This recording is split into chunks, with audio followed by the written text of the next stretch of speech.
እግዚአብሔር አንዳንዴ መልስ ሳይሰጠን ይዘገያል። መልስ ሳይሰጥ ዝም ይላል። መልስ አለመስጠት ራሱ መልስ ነው። ድሮ ተማሪ ያለን ስንፈተን ትዝ ይላችኋል። ምርጫ ላይ መልስ የለም የሚል መልሳችሁ አታውቁ? ምን የለም መልስ የለም ራሱ ምንድነው?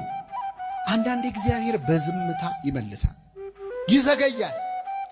ዝም አለ። አልዓዛር ሞቶ 4 ቀን እስኪሆነው ስጋው እስኪበሰብስ ድረስ እስኪሸት ድረስ ቆየ መድኃኒታችን ኢየሱስ ክርስቶስ። ከዚያ በኋላ ተነስቶ ወደ ቢታንያ መጣ ይላል። ክርስቶስ ወደ ቢታንያ ሲመጣ የሚገርማችሁ ለቅሶ ላይ ናቸው ማርያምና ማርታ። እንግዲህ አይሁድ ወይ እንደኛ ድንኳን ይጥላሉ፣ አለዚያ ምኩራብ ውስጥ ነው ለቅሶና ሰርግ የሚያደርጉት።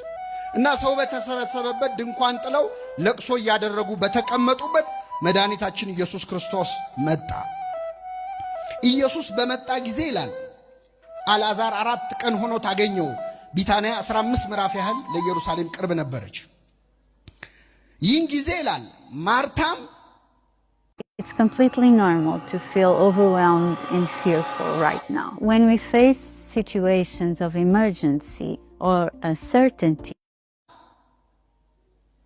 ማርያም በቤት ተቀምጣ ነበር፣ ማርታ ግን ወጣ ኢየሱስን ተቀበለችው ይላል። ከኔ ጋር ናችሁ ምእመናን? ማን ወጣ ተቀበለችው? አይሰማም። በቃ ማርታ ማስተናገድ ነው ብያችኋለሁ አይደል? አሁንም ወጣ ተቀበለችው። ማርያም ግን ከእንግዶች ጋር ምን ብላ ነበር? ቁጭ ብላ ነበር። መጣች፣ ስታየው አለቀሰች። ጌታ ሆይ አንተ በዚህ ኖረ ቢሆን ኖሮ ወንድሜ ባልሞተ ነበር አለች። አንተ በዚህ ብትሆን ወንድሜ ባልሞተ ነበር፣ ትፈውሰው ነበር፣ ታድነው ነበር አለች።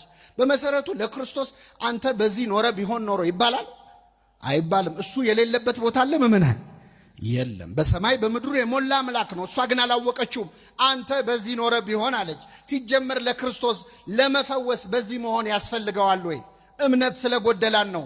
ያ የመቶ አለቃ ያለውን አልሰማችሁ? ጌታ ሆይ ቃል ብቻ ተናገር ልጄ ይድናል፣ ይፈወሳል። ደዌ ላንተ ምን ነው? በሽታ ላንተ ምን ነው? እኔ እንኳን ባቅሜ ሎሌዎች አሉኝ፣ አገልጋዮች አሉኝ። አንዱና ስለው ይመጣል፣ ሂድ ስለው ይሄዳል። ደዌ ባንተ ዘንድ ምንድነው? ውጣ ብትለው ይወጣል፣ ግባ ብትለው ይገባል። በሽታ ላንተ ምንም ነው። ስለዚህ ቃል ብቻ ተናገር ልጄ ምን ይላል? ይድናል ብሏል። እሷ ግን አንተ በዚህ ኖረ ቢሆን ኖሮ ወንድሜ ምን ባላለ ባልሞተ ነበር አለችው።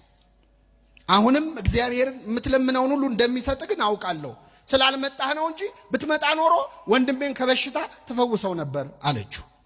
መድኃኒታችን ኢየሱስ ክርስቶስ እንዲህ አላት፣ ወንድምሽ ይነሳል አላት። እስኪ በሉ